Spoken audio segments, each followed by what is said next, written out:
100 రోజుల్లో నేను ఇన్ని పనులు చేసిన, ఇంకా చేయాల్సినవి ఉన్నాయి. ఇవాళ ఎన్నికల కోడ్ వచ్చింది కాబట్టి ఇవాళ రైతు రుణమాఫీ నేను చేయలేకపోయినా. అందుకే ఈ నారాయణపేట గడ్డ మీద నుంచి తెలంగాణ రైతాంగానికి 69 లక్షల రైతులకు నేను మాట ఇస్తున్నా.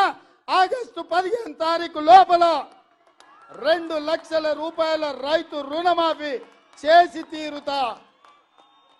ఎట్లయితే మక్తల్ నారాయణపేట కొడంగల్ ఎత్తిపోతల పథకం పూర్తి చేసినో, ఎట్లయితే ఆర్టీసీ ఉచిత ప్రయాణం ఇచ్చినో, ఎట్లయితే 500 రూపాయలకు సిలిండర్ ఇచ్చినో, అట్లనే 15 ఆగస్టు లోపల 2 లక్షల రూపాయల రైతు రుణమాఫీ చేస్తా. ఏకకాలంలో ఏక మొత్తంలో మీకు రుణమాఫీ చేసే బాధ్యత నాది. మీ బిడ్డను నేను.